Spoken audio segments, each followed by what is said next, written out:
Hello, everyone, and welcome to the Backstick Podcast. I'm your host with the most, Okus, and I'm here with my co-host, the boy Jamil Roberts. How you doing, bro?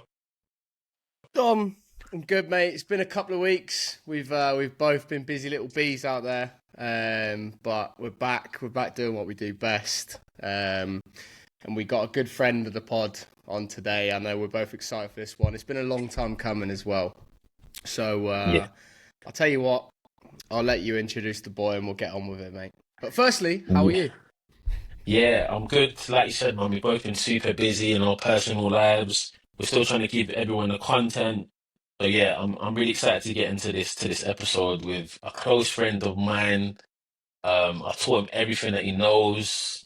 Damn. So like, I'm just so happy to see my son like flourishing like this, man. So without further ado, introducing my young G, Matthew Bentley. Welcome to the pod, bro. Yeah, cheers, boys. Thanks for having me. Dom is waffling there, by the way. Absolutely waffling. But I'll let him have that one still. So first question, just before we even dive into, who you are and what you're Mhm. doing, how many years do you think you have left before you go bald? Oh, Because hey, bro. The maddest thing is before we started, he said, like, you're my boy, like this, that, and the other. Bro, the hairline's straight, you know? The hairline's straight. Oh my But that's god! come from nowhere, Jam, no, isn't it? That's genuinely come from left field, you know? I'll end this thing right now, you know? Nah. No, in a serious one, though. I think my hairline's very straight. I can't even carry on. I don't know what to say. Oh that's my what it is. god! Because we always give Matt banter, yeah, because he does crazy things with his hair. Like he does all this kind of perming and dyeing and I whatnot. said So Poland. I always tell him that he's gonna end up like a Bamian. Like he's gonna be cooked very, very soon. But no, I just wanted to bring that ice a little Hey, bit. by the way, on the subject of Arsenal Football Club, Oh, mate. We're was in an it interesting finished? spot Did right it now. finish? Did it finish 2-2? Yeah, we drew 2-2 still. I was just watching the game now. We're in a very interesting spot. I think obviously we know that the league's done, so all the eggs are in the Champions League basket. I think we're gonna do it, you Yeah. know. You're gonna hear me. I said it first. I think we're gonna win it. Man, it's Look at him bold. rolling his eyes, bro. What? It's How can we bold. support my team? I'm Yeah, fuming, you you can know. dream. I'm You can fuming. dream. We actually have 2 off weekends in May. And Hmm. my birthday's in May, one of the weekends, and then the Champions League finals the weekend after. Neither of those are off. It's the 2 weekends that I could not care about are off in May. So I'm Oh, fuming. Stinker. Nah, literally, Stinker. like when Rice scored the free kick, Scott texted me. It was like, "Oh, Declan Rice." I was like, "Oh yeah, like I'm looking at tickets for the final," and he just like laughed. I don't think he clocked that I was being like genuinely serious. I was looking at tickets to mean it. Do you know what I mean? Yeah. Got tactical injury in Um, that. but nah, super funny. Great start to the pod. But let me tee you up properly. So, um, college football star, current USL striker at Chattanooga Red Wolves, formerly Richmond Kickers. Mm. You just recently moved to Chattanooga. Obviously, you've started the season. You've been in good form. You've been in Yeah. good form. And I think start to find your feet again in the USL. So just first and foremost, how's the move been to Chat and how you settling into new team and obviously new city? Yeah, no, I'm really enjoying it so far. I can't lie. Obviously our team's a little bit younger, so I'm one of the older guys on the team as well. So that's like a different experience for me because like now we're doing like the people. I'm in that part, which is a little bit humbling, you know. But no, it's good. Like I get along with all the boys, and I think as a group we're really like close together, and I think that's gonna get us a lot of points during the season. I think you can tell with teams. Jams will tell you as well in the USL like as the season goes on, teams begin to split, stuff starts to surface from other teams across the league, and I feel like because we all get along so well, and like we're going to be like really together, and we've bonded, and we've done stuff like we went on a little retreat during pre-season to like some cabins in the woods. Like it sounds crazy, I know. Like I have to give context to this, but we went with Kathy who worked with our team, and we went and like when you explain it, it sounds kind of dumb, but like it was actually a really good time. Obviously, we did the usual initiations, the singing and that, and it just brought the team together. And I think there's been like trips as well where we've been like we went to California and then we went to Vegas and then we were back and we were playing on Saturday. And there's the reason why we're getting results, and it's because like we're all like genuinely bought into the team. So yeah, and then in Chattanooga itself, I think it's a cool city. I mean, there's a lot of stuff to do. I think it's like beautiful to like go on walks and stuff. Something that I didn't really do as much, but obviously, like in terms of time off the pitch, I think it's good to like do things that you don't usually do. So that part of it's been really good. I had a boy visit for a week, and because of that, we were visiting lots of things that I wouldn't usually do, and I've really appreciated the city. Some good spots to go out and drink at too, as Jams has been telling me. So Nah, nah, nah, nah. Where are they? yeah, look at him going flat now. But nah, so when it really touches summer, I think yeah, Chattanooga will be even better. So yeah, no, I've enjoyed it so far. Good, good, good, good. Yeah, and I'm glad that you two are connected on that. Obviously, for those who are living under a rock, Jam was at Chattanooga last season. Obviously, no longer there. Matt's there this season. So glad, you lot are sharing your experiences, both being UK boys and, giving them all the spots to have some fun. Mm-mm. Um, but one thing I have to say about Matt being a close friend of his is there's been a lot of trials and tribulations up Mm. until this point to even get to this spot. So I want to go back a little bit for us to go forward. Mm-hmm. I'm actually going to start on a positive note. The day you got drafted to the Yeah. MLS by Minnesota United. So just talk us through that experience. I remember it because I was Yeah, at yeah, work and I was refreshing the page on the MLS website to see your name pop up. yeah. So just tell us from your perspective how that happened. So it's a bit of a mad story actually. So I was flying back to college from London, and there was a weather delay. So my flight actually got delayed in Houston the day before the draft. So I had to stay overnight and then fly the next day. And let's say it was the third and fourth round of the draft. So it's the first year they changed it. So rounds 1 and 2 are on one day, and then like 3 and 4 were like 2 days later. So anyway, my flight was at like 12, let's say, and the draft starts at 11. So like I'm in the airport now and I'm like getting ready to like go on my plane and like it's going like the numbers are going down. And I knew that a couple of teams that were interested in me. So like those teams are later on in the draft. Anyway, so imagine, yeah, I've sat down on the plane. I've literally sat down on the plane now, yeah, and I've refreshed it and I've seen my name, like Matthew Bentley, Minnesota. So I'm gassed. I'm so gassed right now. But the air hostess is doing like her final checks, and then my phone rings and it's the gaffer from Minnesota. So I've answered it, yeah. So I'm just like, oh, he's like, congratulations, like, welcome to Minnesota. And like, as he's speaking, the air hostess has come up to me and she's like, no, you got to get off your phone. We're about to take off. I'm like, no, no, no, wait, I've been drafted. And she's like, yeah, like, I don't care. Okay. Yeah, she's like, I don't care.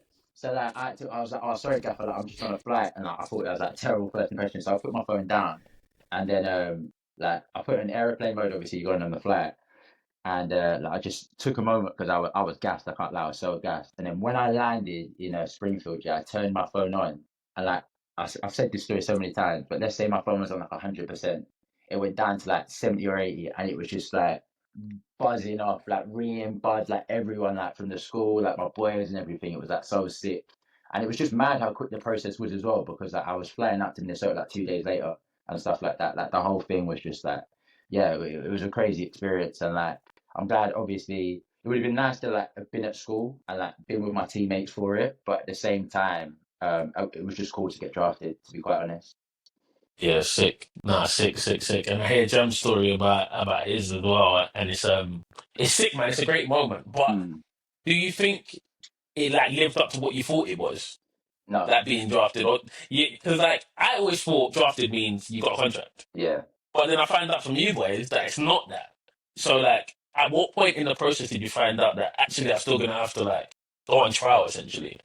Well, to be fair, I was quite aware of it like going in, especially because I was going in the Right. later round. So I feel like the general consensus, well, back then anyway, when I was getting drafted, so this was 2020 Super Draft. I feel like if you're in the top 10, you were gonna get signed straight away, let's say, or like top 15, let's say. Like there was a general feeling that you'd get signed, but the rest of it, you were going in with the idea that you probably would get signed, or like in that first 15. So anyway, as I was going later, I knew it would kind of be like, all right, cool, go there and like see what you can do. And annoyingly, it was before there was MLS Next, so there was no like actual affiliated second team with Minnesota, who I got drafted by. So What? their No, closest not even a team. USL So Championship. they had like a little affiliation with Forward Madison, but it wasn't like if you signed Yeah, that's for nothing, yeah. is So it? it's not like if you Yeah. signed for Minnesota, you're guaranteed to go there. It was just a thing of like I believe that was the closest USL club. So that's where they would um, loan a lot of their players. So I kind of knew that you had to like perform well to do it. And when I was going in, my agent at the time was sort of telling me the impression that they were looking to sign me and then loan me out. So like that kind of made me feel a little bit better because I was like, all right, cool. Like I'll be able to play somewhere kind of thing. So I went in there, yeah, a little bit confident, but you're right. It is a trial, and when you're trying to explain that to people as well, like when I was going around school, people like I just assumed I'd signed, and it was kind of like nah, I've actually got to go there, and they were shocked. So yeah, nah, it definitely is a little bit weird, but I had a little bit of an idea going into it. So yeah, what about you, Jams? How did you feel going in? Were you more aware of it or not? Well, my experience was very different because mine was the first draft like after everything opened back up after Yeah, yeah, COVID. So for me, I the spring of 2020, like early on, I tore my hammy. oh, So then I was out for the whole spring. Then the yeah, spring season was cancelled. Then the fall was cancelled. And basically, I was about 196 pounds damn. in like December. Is that Not because you were literally. partying from winning? No. This was Oh, this was before even like before. Yeah, yeah, of this is course. before the draft. So So this is you so partying, anyway, just being a bum. literally, No one's there. mate. Like I mean, yeah. It's cool to mention on the pod now. Like I mean, I was living with my ex-missus through lockdown. Yeah, Like yeah, like her family were very generous, and they had a lot of booze to give out and a lot of nice food as well. So I was indulging and I was yeah. enjoying Proper life. I myself, hear it. probably a bit too much. So obviously then it rolls back around and then I sort of get myself fit and we get back in for the fall. And then like the combines start happening and basically there's no full season for them to base anything off. So they're Yeah, yeah, doing everything off of the full 2019 season, which put me as like one of the me and Grayson Barber, who funny enough, both ended up going to Sporting KC. yeah, We were like the top two wingers in the country at that point. yeah, So yeah, then I kind of knew I was going to get drafted, but I was just slipping down. Obviously, the international factor yeah, or yeah. whatever just slipped down. But then I didn't end up going until after that, like the what would have been the 2024, Yeah, like yeah, that spring season, because if I went to Sporting KC for my trial yeah, yeah. after being drafted, the shape that I was in, like they would have booted me out the door before I even kicked the ball. Yeah, And I said this, I literally remember the GM at the time, or I don't remember what role he was, but it was Brian Bliss.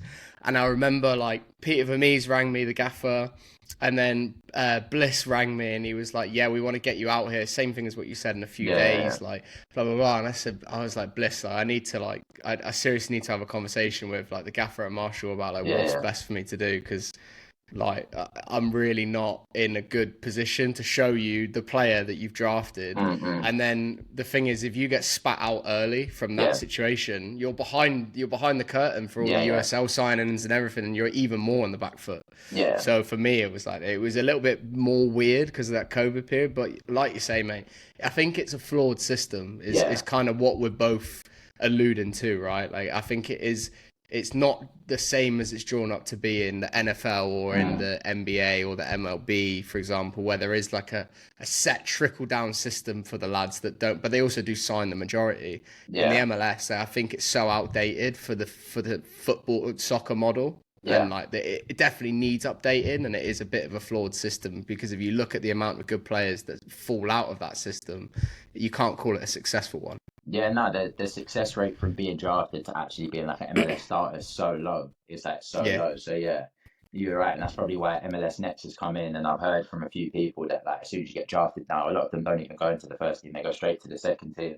So that Right. doesn't that does not surprise me at all. But you're about how you were saying when you came in, because I was coming in after Christmas, I was going into pre-season, so it wasn't as if I came in from like my college shape either. So like I'd obviously done stuff over Christmas, thinking like, oh, if I get drafted, I'll be in decent shape. I still went in and I was like, wow, like it I feel like with all those environments, I feel like it just takes a time to like when you actually go in, like the first couple sessions, you're a bit like, wow, like this is where you're at. Yeah, But I feel yeah, like you gradually begin to adapt. And I can honestly say this, like looking back, I wouldn't necessarily say like my trial was like the best version of myself. Like for whatever reason, like I've always like as I've got older, I've been like more honest about it. Kind of been like when I was first there, I was like, yeah, I think I was decent, for example, but I wasn't showing like the level I was at maybe in college per se for like a variety of different factors, let's say. But the thing that kills you most, what killed me, is obviously we went into the COVID year, but as well as that, I got released, let's say, like 4 weeks later. But the teams that were interested in me in the USL before the draft had already signed other players. So I was kind of in a situation now where I didn't actually have like very many teams to go to. And then COVID happened and I got have I told you about the way I got released as well? It was mate. Mm-hmm. Tell So us. so like Yeah. I was actually in the hotel. So like imagine that at the start of the week. So this is at the start of the third week, yeah. So like I've gone in, I've called my agent and my agent's gone, they're like 50-50 on you. Like you've got a game this week, like go out and show like what you can do. I was like, all right, cool. I got 50-50 in the sense that they were confident they wanted to sign me, but like send me out on loan. Or that's the impression I got. I don't know if that was true or not, but that's what he told me. So anyway, we've gone into the Right. game, yeah. Or like we've gone into the week and like I've gone to training and there's a new DP striker. So I'm like, oh, like you already, and then in the reps, like you've gone from like let's say 1, 2, 3, you're now 1, 2, 3, 4. So like you've gone like down in the order. So anyway, we got to like the final game of the week, let's say. I played like 15 minutes. So I already like I knew like it weren't the best situation. So then I got back to the hotel after that game. The hotel, yeah. And then the gaffer's called me and he's just like, look, like, we're not going to sign you. We've obviously just signed a new striker. We've got a young striker there as well who's not getting many minutes and like, blah, blah, blah. So, whatever the reason, this is before we've flown home to Minnesota, by the way. So, he's told me, yeah, I've still got to get on the coach, go to the airport with all the boys, and they're all talking about whatever. And I'm thinking, oh, what am I going to do? And fly home to Minnesota. So, they're asking me bare questions about next week. And I'm kind of like, oh, yeah, maybe that, yeah, we'll see. In my head, knowing that I'm not there. So like yeah, it was a mad experience that, but yeah, I'm happy with where I'm at now, and I feel like that experience has definitely like opened my eyes to professional football because for me anyway, that was my first like step into it in that sense. So yeah, the For ruthlessness sure. of it So anyway. yeah, so what did you end up doing next, right? You've just been kind of let go from Minnesota. Yeah, USL teams have probably sorted out their rosters. So what did you end up doing? but I was in lockdown. That's what I was in. I was in lockdown. I had to go back to school. I still had a semester left, so I just went back to school. And I stayed in America. I actually did my OPT with like a team in Missouri. Kind of thing. Like I pretended to work for them, and then I was like kind of just playing football and just chilling. And then it got to about August time because my agent was like, "Stay in America because things will open up and you can go to teams." And like teams were being very funny about like bringing people in at this point. It was because especially with the USL, a lot of the revenue is driven by fans, and there was no fans at games, so they weren't really keen on an international spot. So I ended up just going home really. In August, I went back to England, and yeah, that was it. And then that's when you're thinking about, right, I'm gonna try and pave a way for myself in like the non-league game, right? Yeah, kind of. So like I went back and then also I had another bit of shit timing because then when I went back to England, everything shut down there. So like football wasn't even going on there anymore. So I was just like in a bubble. So I actually was I was working in Amazon warehouse, like Amazon I warehouse do job, like remember. grinding, like but it was mad. And then There we in this go. time as well, I did Proper. I That's where but you learn it. now do you know what's mad? Like I could the warehouse, it was a mad thing. I remember my shift was like 6 till 1. I'd get there, like I'd always check in on my phone, like with Amazon, if you're within a certain area, you can check into the warehouse. I'd be like speeding there in the morning, but it was mad. I was grafting away in those big fucking like steel cap boots. And like our warehouse was so strict as well, so you couldn't even listen to music. So like the job was mad boring. But at the same time, no one was doing anything. So I was like, I had money on the side, so that was a good thing. But I was training with Dover at the time. So just before lockdown happened as well. So Dover were in the National League at the time, and the gaffer was about to offer me a deal there. So I was buzzing. And then like the next day, they actually pulled out of the National League. They said they weren't going to play in the National League anymore. So then that was my opportunity there, done. Yeah, they just refused to play jams. It was mad. They were like, so the league was giving out like grants or loans. I can't remember the whole story, but let's say like there was meant to be a grant, or it doesn't have to be paid back, I think, but a loan does. And basically, they were saying that they didn't want to have to pay back the money that they would be given, or something along those lines. I can't remember the exact thing. So because of that, they couldn't sign. They weren't going to play. And annoyingly, I wanted them to sign me and then put me on furlough, but like it was like 2 days before that. So I was just again stuck without football and just working in Amazon. So yeah, it was mad. And then I ended up signing for Hornchurch and helping like them in their FA Trophy run, which is mad. They ended up winning that, but instead of going to Wembley, I actually flew out to Lionsbridge instead to play for the summer, which I suppose some people consider a mad decision, but for me, I knew I wasn't going to play in the final, so I was like, yeah, I'd rather play football myself. Yeah, it was a bit of a mad one. Absolutely mad. So tell us a little bit about how that happened. So you're still in contact with like your coaches and whatever in the US while you're doing the Hornchurch thing, because you kind of got one eye on coming back to the US, Yeah, and that's why you went to Lionsbridge. yeah. So like well, our boy, I should say, Speno, he knew the head coach there, Chris Welle, and Yeah. he was like, "Oh, like, are you interested in coming out to Lionsbridge? Like, blah blah blah." Like, I kind of thought I still had my OPT from the summer before in Missouri. So because of that, I could actually fly back to America. They weren't giving out Esters, so no one else was able to. So, and I was kind of thinking, well, I'm going to be doing nothing in the summer anyway. Like, why not? And when he brought it up to me, there was like a host family. So again, that covers everything. And I was like, yeah, chance to play football. And importantly, I still wanted to play in America. And I knew if I went back into America, there'd be a chance that I could go and trial with teams and things like that. So it just made sense for me. At Lionsbridge, Newport News was cool. Lionsbridge was cool as well. We had a decent season. And then like being there really helped me, to be fair, because I could go and trial with teams. And eventually that led me to signing with Richmond. So yeah, worked out well. Yeah, I remember that when you scored that free kick Oh, at bro, Lionsbridge. You that scored a mad free kick, I bro, remember, that sick. summer, but man, them don't believe that I used to take free kicks now. It's crazy. I have to pull up the tapes. I had to do it in training the other day because you know what it is, yeah. I hate being that guy, but they just weren't having it. But every team I've been to since then has had free kick takers, so it's not like I've been on them. And then like now, like I feel like I'm just rusty. I took one the other day, and like if I tell you the result, I prefer not to speak in it. I prefer not to I, speak. I can tell you where it went. It went down the bank, didn't it? Oh, down the bank, bro. It Shit. trickled. It trickled down, and it was a counter attack, bro. That's how bad it was. Like, poor. It was poor, Matt, but stop embarrassing me, man. What's nah, going nah. on, Don't worry, bro? though. Don't worry. I'll get my little laugh together. I'll do it. I'll God. do it. Mate, it's the But same, no, mate, that summer, Matty, nah, that don't worry, summer, mate. People don't believe me that I used to play on the wing anymore. nah, it's crazy. Nah, but your one's a bit more believable, though. Do you know what I Why? mean? I've Nah, I've I'm lost the joking. I'm yard of joking. pace. All I can do is cross it from deep and take corners. Nah, nah, I'm joking. But nah, nah, that summer, yeah, I was. And then like from that summer to go on, so then I went to go trial with Richmond Kickers, and to be fair, they wanted to sign me straight away, but sorting out the international spot because it was like halfway through their season was tough. So he was like, "I'll give you a contract next. We want to sign you for next season." But I still wanted to look for a team now, so then I went to trial with a few other teams. I went to San Diego, and I loved San Diego. Oh my god, that was like if I could live anywhere in America, it'd be San Diego. And I actually thought I was going to sign there as well. This is another story where I was like, oh. At this point, when this happened, I was kind of like, oh, is it going to happen? So I went in there for let's say a week trial, and let's say by the Friday, I thought I was signing to the point where my agent was asking me what sort of terms and things like that. So it was cool. Bro. Then like we had like a trial game on the Sunday. I did decent in that, or I thought I did decent. And then at the end of the trial game, he just pulls me, and he's like, "Yeah, like we thought we were gonna sign you, but we're not anymore. Like this striker's come available from the MLS, and it's a guy called Augie Williams.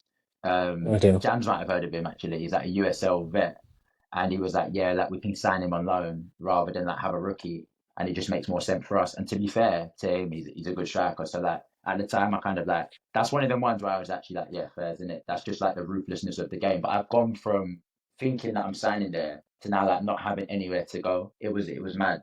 It was actually a And, mad it, time. and is San Diego FC the team that Thames is now an owner? Is that So right? nah, nah, nah. So there was the San Diego Loyal. So Ah, they okay. don't exist anymore. They Right. disbanded when the Folded. MLS team come in.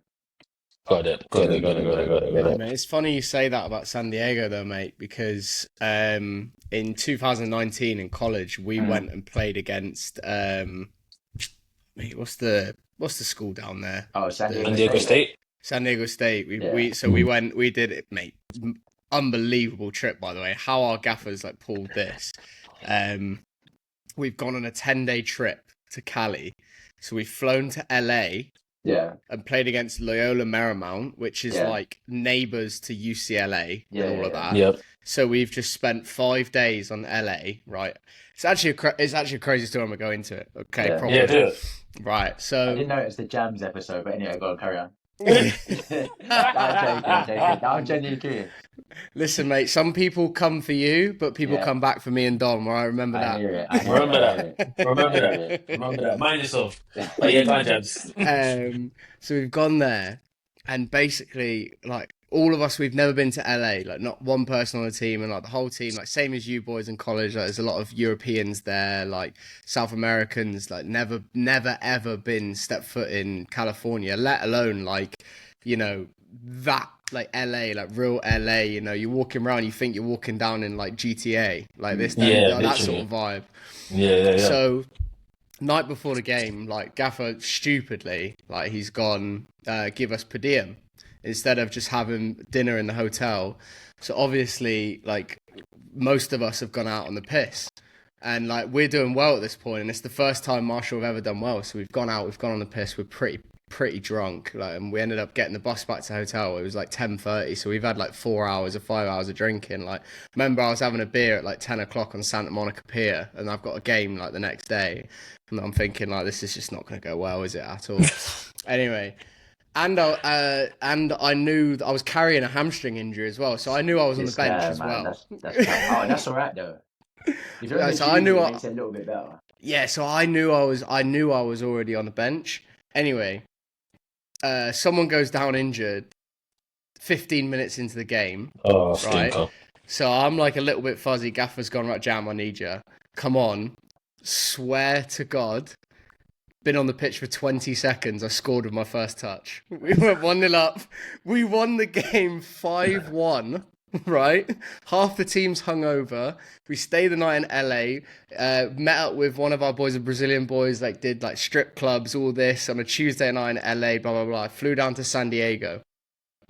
You already know the same thing happened, right? Like we thought we're on cloud nine. We're in California. We're riding this wave. It's crazy. We go down there. Same thing. Like Gaffer won't mind now. We won him the lot, but like we we did the same thing. Like half the team was like out, like you know, drinking whatever, just having a good time the night before the game.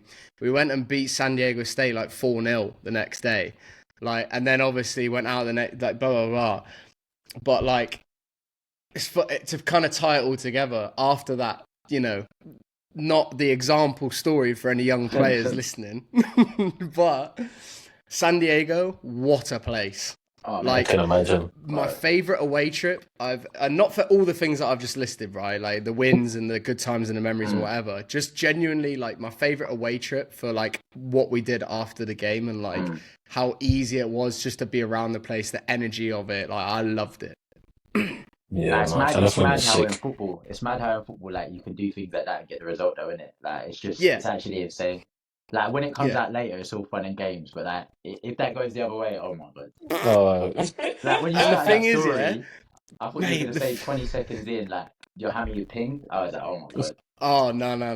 Like it was ridiculous. I'll give it that one. That mate, I ended up coming away from that trip Yeah. with like 4 nights out and like 3 goals and 5 assists. That's not a bad stat. That's not a bad Like stat. that's unbelievable. 10 days, Oh. 4 nights out, 5 goals. mate, you need to fucking do that before every game. Yeah, bro. You know what? Bro. That's class. But like, one other question I got in that terms, and we'll get back to Matt, is did you do any schoolwork? Like you're 10 days away from school in the middle of the season. Like, what the hell? You can tell we worked for Meta, by the way. Yeah. Not even that, but it's just like 10 days. How's the Nah, gap that's swung mad. It's 10 mad. days away from school? That's mad. Like, that's mad. Mate, at the end of the day, like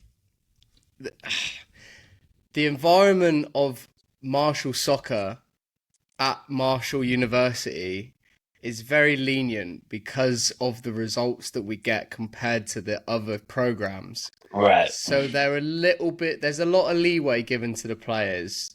Right. That's all I'm going to say. We'll leave it at that. Yeah, we'll leave it at that. Were you a We'll leave it combinator at as that. well? Were you a communications major? Well, I was undecided. I was sports management and ended up with health science. Okay, fair enough. Yeah. Yeah. But yeah, so Matt, so back to where were we? Richmond. We were the summer at Lionsbridge. Lionsbridge. Lansbridge. You did really well, and so that gave you the opportunity to run a few trials. Richmond Kickers were interested, but wanted to Yeah, sign you for the following season. yeah. So is that what happened? Did you just end up waiting until the following season to sign Yeah, with so Richmond? literally after that San Diego thing, I went to go stay with my boy in New York, Josh, and then my OPT was running out anyway, so I had to go back to England. So I went back and I actually messaged the Dover gaffer. I was like, oh, I'm coming back. Is there any chance I could come in and like just train kind of thing? And he was like, yeah. So I went in there and I signed a non-contract um, for Dover. So I played for them in the National League for like 7 or 8 games.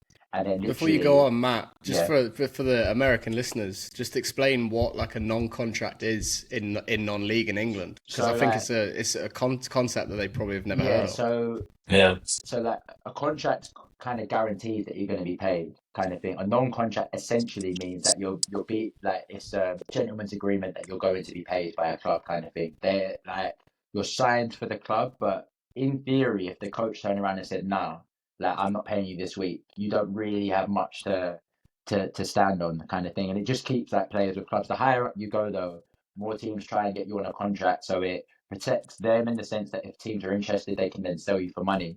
But it protects you because you're guaranteed your money. But a non-contract means that you can easily move between teams as well. So there's swings and roundabouts to both of it, kind of thing. Do you feel Mm. that's probably a good description of it, no? Yeah. I'd say Yeah. there's a risk attached Yeah, on yeah, of both course. sides. Yeah, for sure. So I signed a But anyway, non-contract yeah. for them, and then like it got to the end. Like I started at this, I was playing at the start, and then towards the end I wasn't really playing. But literally, like I was thinking of like kind of leaving and going somewhere else. And then the Richmond gaffer Darren messaged me and was like, "Do you still want to come back to Richmond?" I was like, "Yeah." And then like it was perfect. Like literally, they sent the contract, and I went to go speak to the Dover manager, and it worked out like perfect. So then for a month I played for Leatherhead because my contract for Richmond didn't start until January. So I just like I'm not gonna lie, I just paid for whatever team was gonna offer me the most money. And Leatherhead offered me the most money, so I played for them for a month. I had a good little record, and then yeah, I was off to Richmond in 2022. So let's talk about that. I know it was a big moment for us all. Super supportive of you, all the boys in the group chat, and that was Yeah, obviously yeah. thrilled for you. But how is it for you finally, getting your first professional contract after going to Minnesota, going to San Diego FC, Yeah. coming back to the UK, you're in the Amazon warehouse, you're Yeah. timing your breaks, all of this stuff, Bro, it's all these mad. trials and tribulations. I'm giving you banner about your hairline, like all of the things are going on, Why and do you then have to you've throw that in there though? Why do you have to throw that one in there? Hey, bro, by the way, you brought back PTSD with the timing of the breaks, you know. Oh my God, yeah. they were so on it in terms of the Yeah, breaks. it's crazy. It's Bro, crazy, bro. it's But mad. obviously, you finally you held in there, you kept going, and you Mm-mm. signed your first professional contract. So talk to us about that. Obviously how proud you were, how you felt at the Yeah. moment, all that stuff. I mean, when it actually came through, I was gassed. But I don't know about you, James, when you signed like your first, it's kind of like underwhelming. Like, let me get to it because I signed it through WhatsApp. Like, it's not as if like anything like comes to you. Like, it's not like like when you're younger, kind of when you sign for an academy, you go in and there's like the contract there, and it's all like that sick process, you kind of thing. So I didn't really have that. So in that sense, it was underwhelming.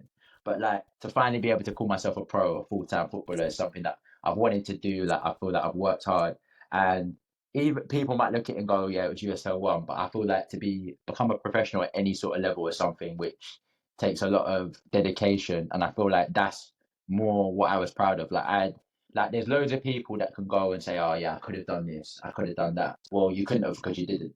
Do you know what I Yeah, mean? because you And didn't. yeah, like Exactly. you can be that guy in the pub that I did this, I did that. Well, no, like I actually went out and listen, I went. It was a journey to get there, and like I felt like I was proud of myself. That's probably like the one time where I've been like, yeah, like, I've done well here, kind of thing.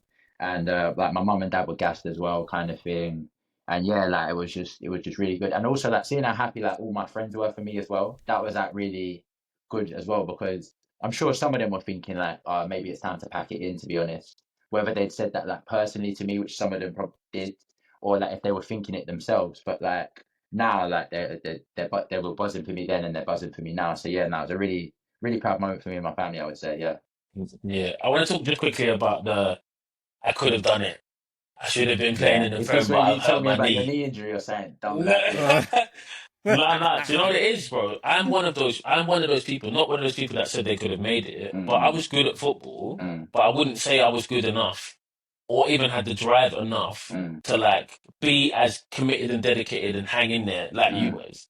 And I think like I'm better than most people at football. Yeah. mm, But I'm nowhere. I didn't even think I was good enough to play pro. So like, some of mm. these people who are like got this massive belly and are like, yeah, I play for my school football team and I could play pro. Yeah. Like they might talk stuff about the USL, Mm. but like they maybe last 15 minutes in Oh, a it's mad. match in the USL. It's mad, and it's Do you know cheap. what I mean? It's so cheeky as well because I've had people that kind of say that to me, and then later on they're like asking me about how to come out to the USL. So it's just like funny how like things go around.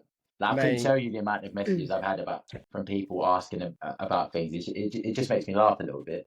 mate, do you know what? For me, yeah, and I've always thought this, and like to be honest, I've never really voiced it because like I just think like I'll let people talk. Like it's that's their business. If they want to talk about my business, whatever. Mm-mm. But I think it's so disrespectful, Mm. and like to put it like as real as it comes. And Matt, like you've played like the same level as what like I'm doing right now, like in the UK as well.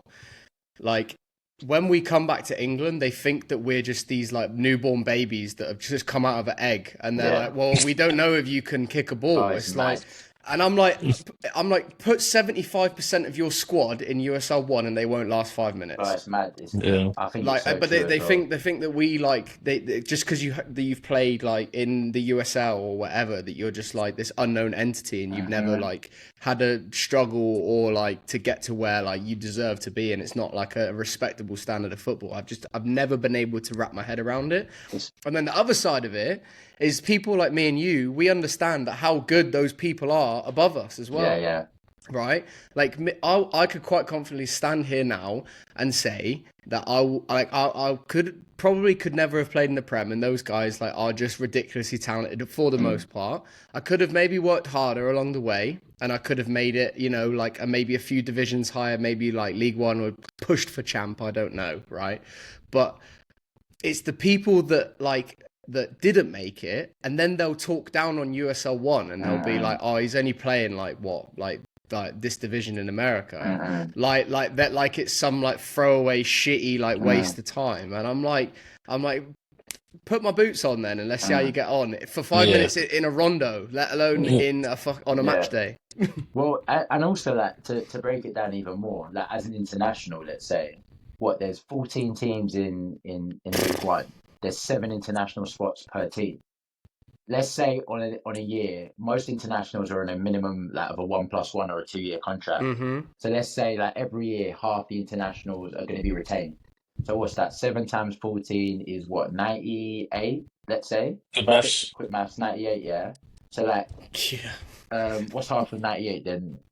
49. So let's say there's 49 spots now that you're competing for, and you're not just competing with other English players. Yeah, why are you laughing? The maths. Mate, That's impressed. Oh, sorry. Nah. So like, let's say Sorry. you're competing with 49 other people, and you're not just competing with like UK boys. You're competing with European. You're competing with South American. You're competing with African. You're competing with all these different players for 49 spots essentially, which makes it even harder. So like, I just feel, I feel like it is definitely a little bit disrespected, and like as I got older, I don't really care about it as much, and if people can think what they think, it's like water for ducks back for me. But when I was younger, I was kind of like I remember like when I signed pro, like but it's like shit, so when it's like do you know what I mean? It's just easier to let it go. But like, irrespective of the level, right? I don't think anyone can say, and I'll talk about you both because I know you both, can say you're not good football players. Regardless of if you're playing in the Random Prem, or you're playing in the USL, or you're playing in League Two or whatever, we know that there's very fine margins in football. Which people who aren't involved in football won't know, right? We see boys go from, what's his name? The boy that's at Wickham, Matt. What's his name? The striker. Kone. Yeah, Richard Cone's playing Essex. He's playing Essex Senior, which is like 6 or something, crazy 5. story. And he's gone to Wickham and he's bagging up the league. Oh, it's mad. Yeah, it's ridiculous. His It's story mad. is So, ridiculous. Even that yeah. college So, level, even if you go to the college level, Jack Harrison's playing in the Prem. Yeah. My boy, and he's cold, by the way. bro, he's a cold Cold. player. My boy, Kyle Hebert, Missouri State captain, is a Canadian international. That Stu Wilkin is a joke. Yeah, Malaysia. Yes, Malaysian Yeah. international. He's a joke of a player. Like, do you know what I mean? It's just you Mate, got do to you know let what's people talk crazy? at the end Yeah, of the day. like, mate, me and Stu used to play against each other when we were kids because he was Really? at Southampton and I was Oh at yeah, of course. Portsmouth. Yeah. And I used to think Stu was sick Yeah, all yeah. the time, and then he got spat out at, like, under 16s. I didn't even make a scholar. Like, Madness. Nah, he's cold. Stu's cold, man. Yeah. So just bringing it back then to Yeah, obviously of course, Richmond and the contract. So let's actually fast forward to your debut. I Yeah. remember watching you played against Tucson, Yeah, I believe. yeah. is Tucson. it You home come or off the away? Home. Oh, thank God for you. Yeah. And I think you were on the bench. You've come off the Yeah. bench and you've ended up scoring. Yeah, This buzzing. is obviously that mad. Squeaked one in at the near post. Yeah, split the So, keeper a tenner after. so talk to us a little bit about that feeling, right? Not only to get a professional contract, but to go and in your first game get a goal as a striker. Yeah, I was gassed. I can't lie. I've said that word a couple of Yeah. times. But this one, I was smiling ear to ear. So do you know what's funny as well? When I was warming up, yeah, if you see my celebration after, there was boys like Richmond had like a supporter stand behind the goal, and these three boys were like, "Oh, like if you come on and score, you got to celebrate with us." And I was just like, yeah, like whatever kind of thing. And then when Nils tipped the ball over and I volleyed it and it's gone in, I was like, oh my God, the boy said I was gonna score. So like you can see like my teammates are trying to celebrate with me. I've jumped over the thing and I've gone to celebrate with them, and they were all gassed about it as well. And then it was just sick. Like it was as well as that. Like when I'd done pre-season and I played games, but when I came on, I was kind of like, wow, like we were 3-0 up at the time, but still like it was quick. Like it was so quick, and like obviously I'm used to it now, but like the first time I was like, Jesus, like wow, it's like completely different to like a pre-season game, even though we played against higher teams than Tucson. But now that feeling like coming on, like obviously you're a little bit nervous and stuff, but yeah, it was a dream come true, literally. Honestly, I couldn't have written it better. Sick. No, sick. So just reflect on like your entire time in Richmond, because I know obviously I come to visit. I put you in contact with a few people that are new in the city to look after you. Shout out Pam. Yeah. So just reflect on your time overall at Richmond and how it went. Yeah, I think well, I've still got some of my Richmond experience with me because I'm living with my missus now and she's come through the door. So there's some good parts. Little Brit brownie plates for saying that. I can see you shining, you know what I'm saying? But like I feel like it was very homely, if that makes sense. So because of you introducing me to those people, they were like honestly like a second family. Like I would go around there for family dinner. They would look after me, and like Richmond, that team was very, very good. Like just to clarify, that team first was year, a joke. Yeah, like the fact we actually got knocked out by Chattanooga in the playoffs, which was ridiculous, by the way. Like just so dumb. Like you know, in games you lose, it's just so dumb. Like they had 10 men for like 70 minutes, and like we couldn't score. Like we should have had a pen. I missed like a dumb chance, and this cheeky fucker benefited from it because obviously he scored the winner. I see him dancing in the back. I just barely calm it.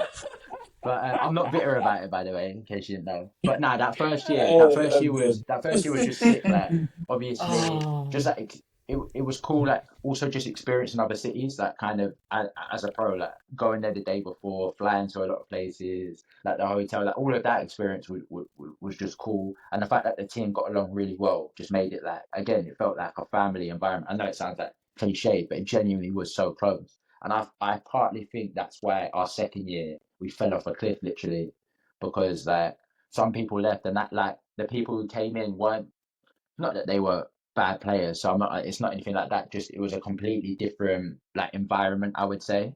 And I can come out and say as well, I didn't perform at the level I did in my first year as well, which didn't help. And yeah, just it was a tale of two halves really. I really enjoyed the first year, and then towards the second year, I wasn't really enjoying it as much, to be fair, I would say. Yeah. No, that makes sense. And ultimately you ended up departing. But talk to us a little bit about that time, because obviously I know Oh, because mate. we are in close conversation. But for the listeners, I think it was a shock to a lot of people that you ended up moving back to the UK. Yeah, yeah. So just talk us through that time of like, maybe trying to find another team and why you ultimately decided to move back to the UK. Yeah, I would say that chose is probably the wrong word. Where like I was forced to be quite honest, because for those who don't know, when you sign out here, you get like a P1 visa, which usually lasts for 2 years. So when you sign with a team, it's usually like a 2 year contract, a 1+1 or a two, whatever the makeup is anyway. So my visa was expiring anyway, and my contract was up with the Kickers, and we mutually knew it was. I kind of knew throughout going into my meeting anyway, like I wasn't, even if they'd offered, I wouldn't have stayed. And I've maintained that. To be fair, I've said that. I said that to people before, and I'll say that. Whether they think they didn't offer and I would have said yes or whatever, it was like a mutual agreement kind of thing.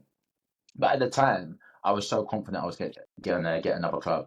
Like the way I was speaking with my former agent, it was like, yeah, like, don't worry about it. We kind of had a plan in place. So I actually wasn't too worried, to be honest. I wasn't too worried at all.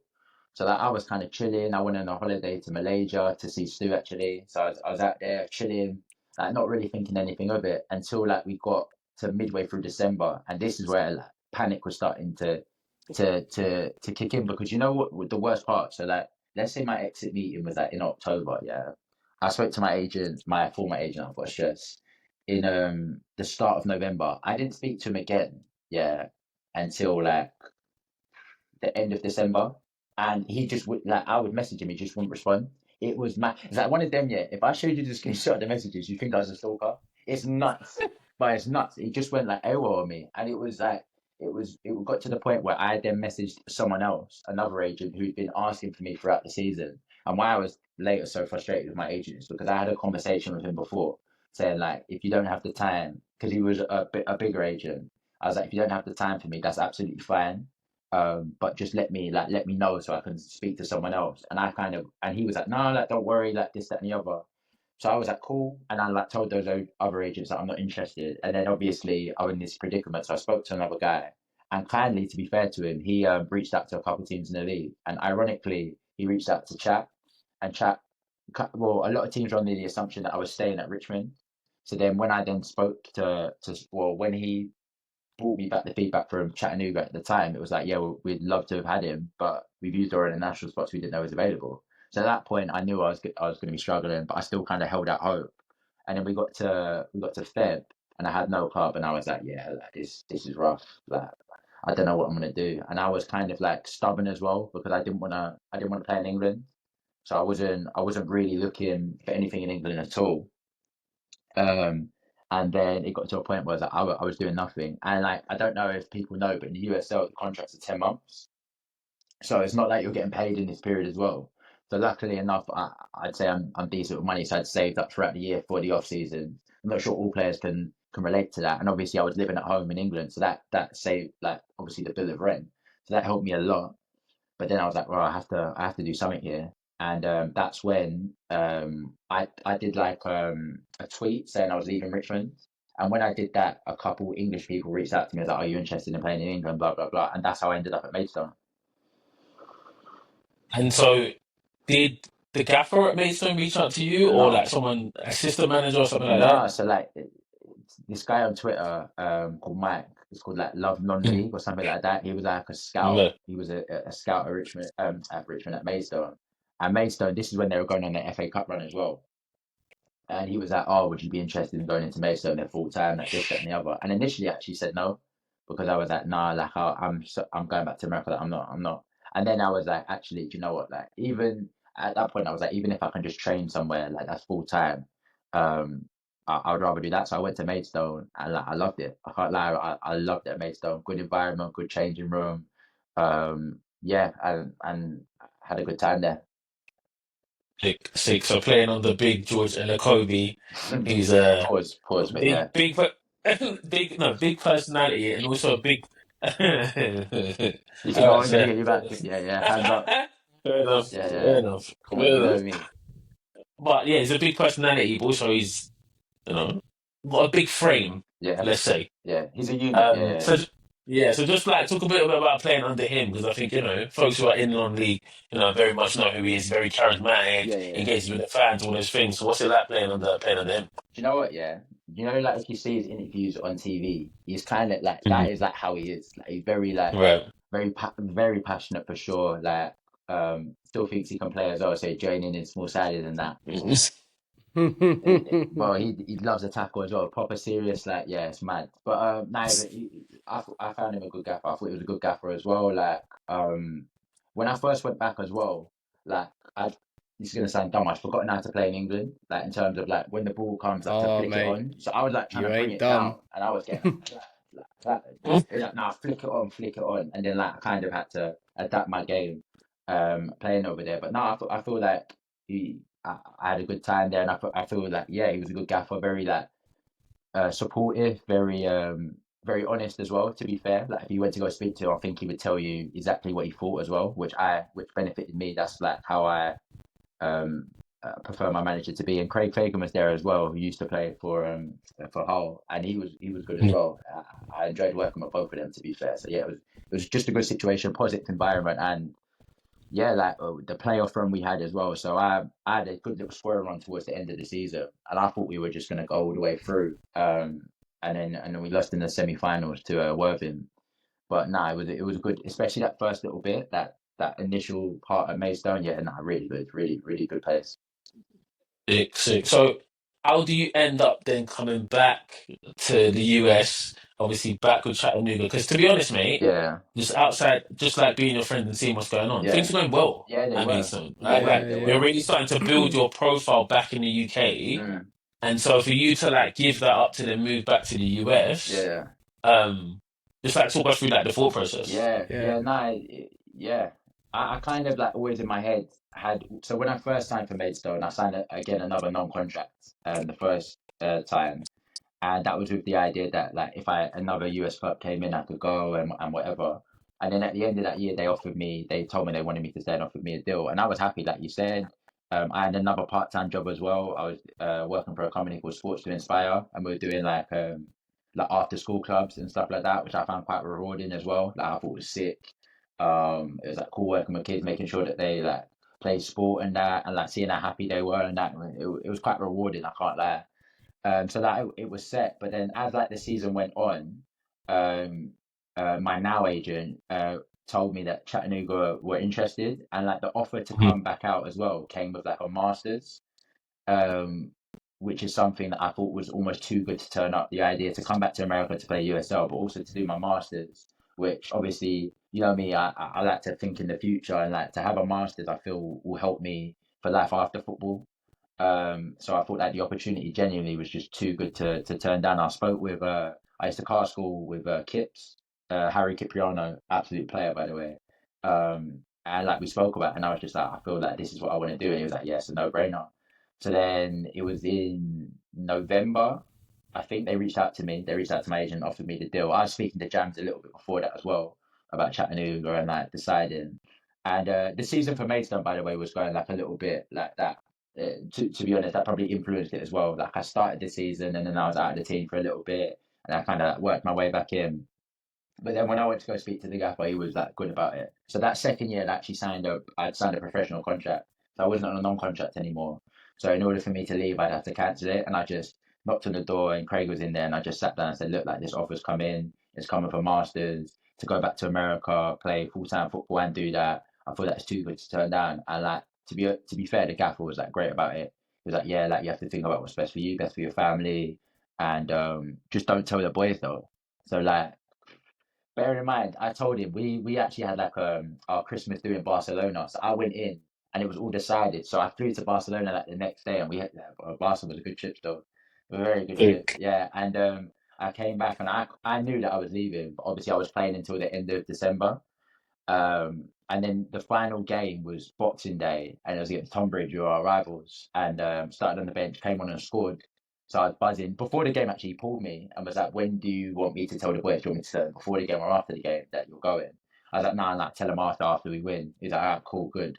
So I came off the bench, scored, buzzing, like absolutely buzzing. I even did like a little plane celebration there because I knew I was going. Yeah, yeah, but very extra. That's very light skin, isn't it? So But Matt, that's that's so Matt. yeah, that's so light skin. Nah, it was sick. It was sick. And then like obviously we were in a huddle at the end, and then like he told the boys, and the boys actually were buzzing for me. I can't lie. The boys were buzzing. They were like, "Yo, like we knew you wanted to go back to Finally, he's off the America." books, man. Fucking Yeah, hell. fucking hell. That's what the owner was thinking. That's what the owner was thinking. He was thinking, "Fuck me, I can get this guy off the wages." But nah, the boys were class, mate. Honestly, they were proper good about it. And then yeah, that was it. That was my last game for them. I trained with them up until December as well. So I came in last day, brought in donuts and stuff like that. And yeah, nah, it worked out really well. And the offer to come to chat made sense. So yeah, that's why I wanted to Sick, come back. sick. And now we're here, man. We're here. The season started. You said Mm. at the beginning you're really settling in really well, Yeah, which is amazing.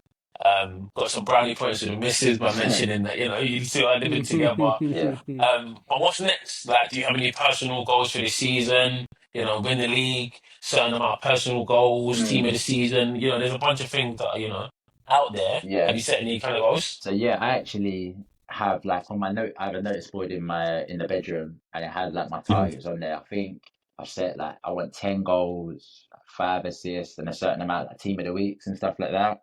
So I'm not gonna say the numbers in it because it's just like a personal thing. But I'm Yeah, towards the goals in terms of actual goals. Need a few more assists, and then obviously I got a team of the week the other week. So it started well. And like as a team, it's I don't necessarily say we've got any like obviously it's going to be done. Everyone wants to win the league. You know what I mean? Everyone wants to win the playoffs. But I think the Chattanooga didn't have the best season last year for a multitude of reasons. And I feel like the club is at a crossroads where it can either go back to where it was or like plateau. And I feel like we want to be the group that takes it up kind of thing. So that would be like getting back into the playoffs. And we actually had a really big game in the Open Cup. We played against Chattanooga FC. So that was like a local derby. And obviously in England, everyone's going to know what a local derby is. But it's like where you play against your rivals. So for our American listeners, or your American listeners, I should say. And like, honestly, it was at 12,000 fans, 12.1K fans. So the biggest crowd I played in front of. The atmosphere was like insane. Like it was so insane because the owners don't like each other as well. So there's that backstory to it, and they were doing a lot of social media stuff, like tweeting about like Chattanooga is blue, like all that. And we didn't say anything. We just Yeah. went to the stadium and They do the one, the team from East Ridge, don't they? yeah. Team from East Ridge. Yeah. So like even So, the mayor, yeah. bro. Imagine this, like the mayor's involved. Like, what are we doing here? The mayor's out Yeah. there saying like I'm going for the team from actually from Chattanooga, even though we're in Chattanooga. So it's concerning Yeah. that he doesn't know where Chattanooga Yeah. is, but The context for everyone not from Chattanooga or doesn't know anything about Tennessee is that East Ridge is about 15-minute drive from like the city center yeah. of Chattanooga. So I guess I don't know. Is it similar to you boys? Like when you like talk about maybe is it London? Is it considered London? Like Yeah, could you kind of relate to it in that way? I feel like that's kind actually a of, very yeah. good comparison. Like man them who say they live in Essex say they're from London. I think that's a good comparison. I actually had one of them on playing against Greenville. This guy was from Croydon. And he's like, where are you from? He said South Woodford. He said, oh, you're from Essex. I said, my postcode's E18, what's yours? And bro, he just muttered some numbers back to me. And I was like, bro, that doesn't sound like London to me. But anyway.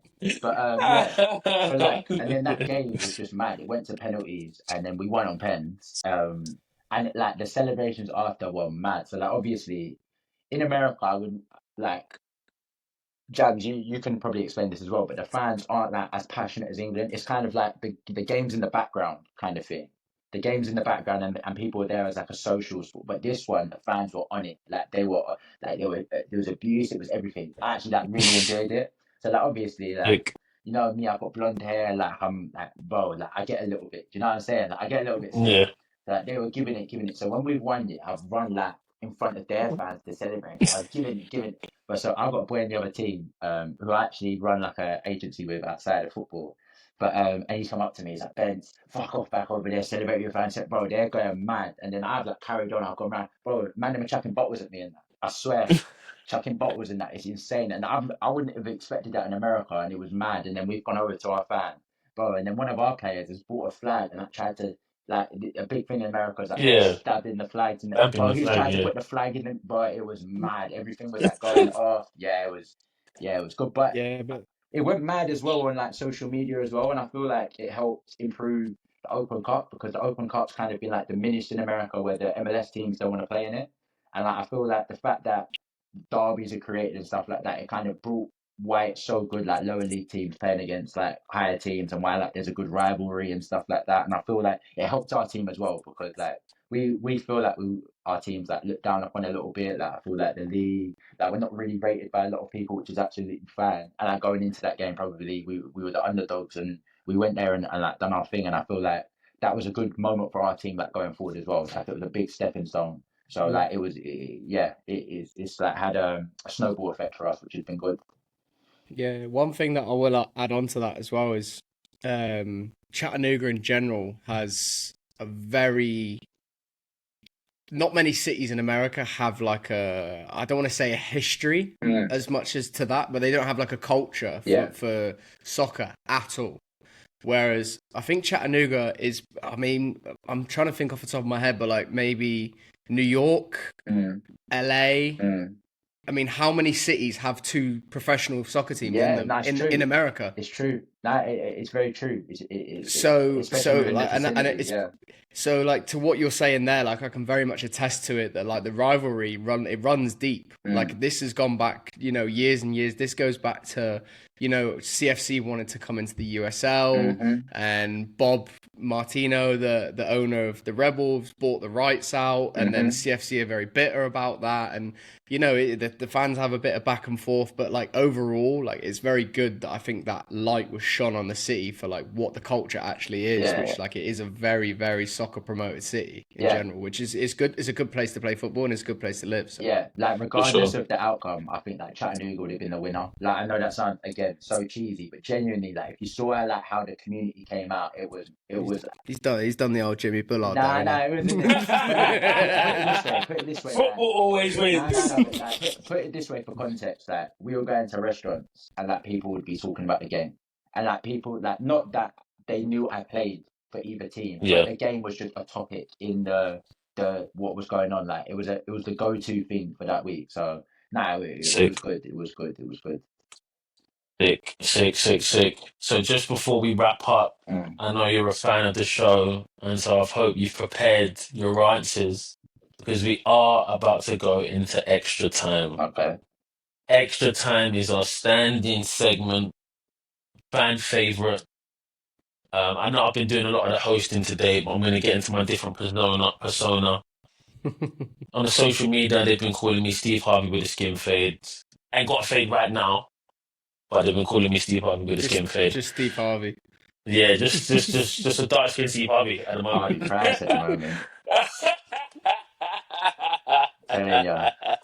You look more like Harvey Price than me. So if we want to go there, we can go there. Oh my god! But we've got four questions for you, box jumps. Yeah, real talk. Actually, box jumps. How much do you do? 42? I was doing 30. 48. I can't lie. 48 is high still. Come on, man. I still got a bit. If I did a marathon before I had to jump up, I reckon I could get it. I can get 48 too. A marathon, yeah, you want to tap. Anyways, let me get into these questions. The first question is: who is the best player you've played with? It's a good question. Probably in the USL, I would probably say like Neil Vinyals. I think that he's a joke of a player, like absolute joke. Like the way he like dribbles with the ball, and that's mad. Like how he gets out of situations is just, that's mad. Especially in that second year at Richmond when the team was doing poor. Like he like put the team on his back. Like there was final like 10 games. Yeah, he went on a mad run. He was, now he's a top player. He's at Spokane now, and he's a good player, man. Yeah, I'm sure he's a baller. But you don't have to just say USL, by the way. I just want to caveat that. No. You can say just college, like, you can say anywhere. If I'm going to college, then I'd probably go college. I would probably again go back to either Stu Wilkin, who again joke of a player, or do you know I'm gonna go Kyle Hebert, because I think Kyle is honestly, I was saying this actually today, that he's the best college defender I've ever played against. Like I'm with the man was a freak. Like he was a freak. He was at 5'10", I think, and he like had the leap of like a bunny. like left foot, right foot, like built like an ox. He's mad. Like I think I said earlier, he's a Canadian international as well. Like now he's a top player. He's at St. Louis now. Now good guy as well, proper good guy. And like all of that combined, yeah, nah, he's probably the best player. Then him and Stu. Honorable mention Stu. Yeah. Sick. Okay, who's the best player you played against? Overton. Overton, yeah. This guy is a freak. Yeah. Like, Yeah. if he shift and shot it and you were in front of that ball, but it's over, fam. Yeah. That hit you in the belly, fam. If that hit you in the head, you're waking up like next week. Bro, Yeah, he's Mate, too Jam said the same powerful, thing. man. Too powerful for no mate, reason as well. built like a coat hanger as well. Mate, it's mad. He was very, very good actually. Yeah, probably him. Like you could tell he played at Yeah. a high level as well. Yeah, That makes mate. Yeah. sense. Do you know we've had Clay Dimmick on the pod before, and like I've obviously like spoke to a few of the Charlotte boys in the past and whatever, but he's one of them that like when he decides to, Yeah. it's just gonna happen. But when he can't be asked, it's like I'll wait till later. Nah, and then it like, I'll was just do it mad. now. Like, bro, he would just like in a random game, like 40 yards out, pardon me, shift and shoot, and the ball is just like zinging, and you're like, bro, like what? You know, Yeah. in basketball, you see like LeBron drive to the paint, and he like why don't Yeah. they do this every time? You know, but they just can't be Yeah. bothered. But he's Bob. He's Bob as well. He's bare Bob. Yeah, he's a baller, to be fair. Nah, He's a baller. Yeah, that's Right. The question that stumps everyone. Mm-hmm. So let's see where you're going to go with this. Yeah. If you could pick 3 teammates, past or present, to go on a night out with, Yeah. who would they be and why? Does this have to be professional teammates or across everything? Any All-time. teammates, youth team, five-a-side, any teammates. I'm picking from Richmond, Chandler Dwyer. Like proper good. Yeah, man. Had some good nights out in Richmond with him. Top guy as well, good banter. Yeah, gotta have him. I gotta throw yourself in there, Dom, from the college days. I know you're catting for that. You're waiting for that. It's got the way. If you his don't put me first in, it's a time. lie. It's the first time ever. Nah, it's a lie. Yo, I can't lie. Nah. You don't put me in, it's a And lie. then going along Sympathy with that vote. as well, I've got to go. I've got to go with Juwan as well. Juwan. So Okay. we all went to West Virginia Wesleyan, who I'm actually repping today. And I love it. yeah, no, we had some really good times in college as well. And then Chandler in the pro game, yeah, no, it's good. He was my roommate as well, my second year. So yeah, no, it's really good. You know, it's funny. If you didn't say Juwan, you know you're getting a message. Oh, in the group bro, chat. it's mad. It's mad. Bro, his head would have been gone. But nah, that combo would have been mad. If you meet Chandler, or I think you met Chandler actually, but if you were out with Chandler, yeah, it's mad. Yeah. It's mad. Sick. And last but not least, what's the biggest achievement on the pitch so far? Yeah. My biggest achievement is my parents watching me play professionally, I would say. So that when they came out to Richmond to watch me play, it was like the best. It was the best feeling as well. And like it's actually a mad story as well. So like people will think it's like fairy tales. So my parents actually came for 2 games. Yeah, the first game, bro, I didn't play. I was on the bench. I have a horrible record for people coming to watch me play. I think Dom come to watch me play like they 5 minutes.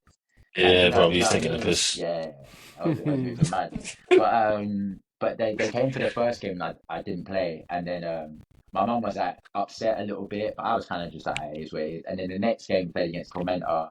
I think I played the 90, and I played alright. Bro, I shot and hit the crossbar. It was one of them that summed up my season in it. Where like, but like the season before it goes in, but it was like 25 yards, and the season where I wasn't doing as well, it hit the crossbar. But then being there and like that, and like yeah, it was sick. And then for that Christmas, the Christmas before as well, I gave them my debut shirt, and I was like, to mum and dad, we made it, and my mum and dad were like, my dad wasn't crying, but my mum was like very emotional, and that was like all of that related in is just that because it's as much their journey as it is mine. Because again, like I even said, like it's not like I'm playing at Wembley or wherever it is, but it's like a product of what we all put in. Like they've driven me XYZ, they supported me financially as well, like supported my journey to America, and like just to see like the fruits of their labor kind of thing.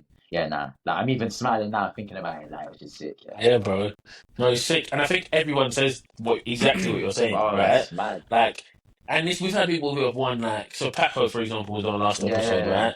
And he's won the USL 3 times, twice, been team of the season, all this stuff. And he's Defender of the the exact year, same. all this. And he's the exact same thing. When his dad came out to watch him play. Yeah, nah, it's mad because like you don't like I'm not even someone who gets like, homesick at all. Like I genuinely don't. But just in terms of like when you just deep like the journey you've been on, and like you deep where you're playing. Like, bro, I'm in Richmond, Virginia. Like if you'd asked me when I was 18, where's Richmond, Virginia, I wouldn't have been able to tell you. Do you know what I mean? It's just like For it's sure. so random, but like it's so like good as well. And then yeah, like again, it's just like it's a full circle moment kind of thing because my parents obviously weren't able to watch me when I played in America, so like their social life had changed as well because my dad would have spent Yeah. time going to my games on a Saturday, let's say, which is why he probably loved it when I was playing at Maidstone. But they loved like going to my games and obviously them not being able to go and being able to go and all of that. Nah, it was good. And like when I forgot to add when I was warming up, I saw my mum come down and she had my shirt on.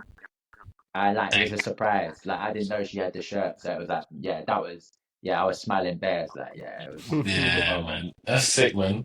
Or sick. Well, no more needs to be said on this podcast. I think that's a beautiful way for us to wrap up. Yeah. So, Jam, I'll pass it to you since you love to close it out for us. Yeah, no, that was lovely, mate. It was lovely, and do you know what? You might have, for the people that are watching on YouTube, you might have caught me smiling there. I was smiling for two reasons. Firstly, because it's a lovely story, like it really is. And thank you for sharing that with us. But the other one is, you said in the middle that you have a horrible record when people come to watch you and all this and that, blah blah blah.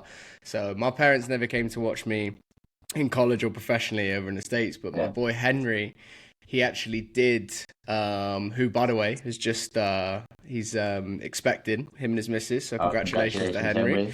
Congratulations, Henry, if you're watching. Yeah, congratulations. But he flew across last summer to watch me, and we were actually playing against Knoxville, so the Derby game. Oh, I know what's coming. That was the game where, you know, if some of you remember back from the Jordan Skelton episode, so my boy's flown all the way over the ocean to Tennessee, this and that, and I got sent off inside of 20 minutes. I knew it was coming. I knew it. I would take being sent off for coming on for 5 though. I can't lie. Dom was like, bro, you wasted my time. I was like, you wasted my time. I was like, yeah, do you know what? I hear it. I was only joking, bro. Of course. You're gonna make it seem like I'm horrible. I was only joking. But that's something to touch on that as well, Jams. Like when your boys come and watch you play, like it's always like so good. Like I have a core friend group in Charlotte, and they always come when I play in Charlotte or come to the game when I was in Charlotte, and then they came to Richmond quite a few times as well to watch me play as well, which is sick. So whenever they were in town, like it was just like made you feel that 10,000 feet tall. That they travel all that way because for Americans as well, it's like 6 hours. They're driving 6 hours to come and watch you play. It's mad. Just 90 minutes of football. Literally, it's crazy. It's insane. Yeah. Crazy. No, it's right. Well, I mean, so like you said, Dom, I think it's a good place for us to wrap up. I'm feeling good about this one. So yeah, man. And I'm liking the change of pace as well. Obviously, you know, me and Matty are boys as well, but you know, you two go back a lot further. But I'm liking the change of pace. You know, with you know, sometimes I get to sit back and kind of enjoy the conversation a little bit more and see it from a different perspective. It's nice, and let us know in the listeners. You don't have to tell us who you prefer. But just let us know, if you're enjoying Dom, hosting the majority of the show at the moment, and we'll make sure that I host the next one. Anyway, but without further ado, Matty, it's been a long time coming, mate, as we said at the beginning. But thanks ever so much for taking the time, mate, and. He's been saying no for a while, but then they went to Vegas and got a big result. So then he said, "Let's get on the pod." Mate, I came back 6 fields richer as well. I was doing that.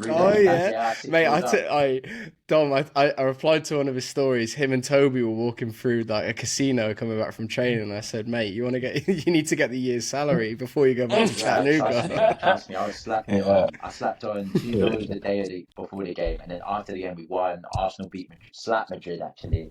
So fuck it, let's put more on red. Where it was coming in, I was gassed. 6 wheels up. Yeah. Oh, what a trip! Done well. They do well.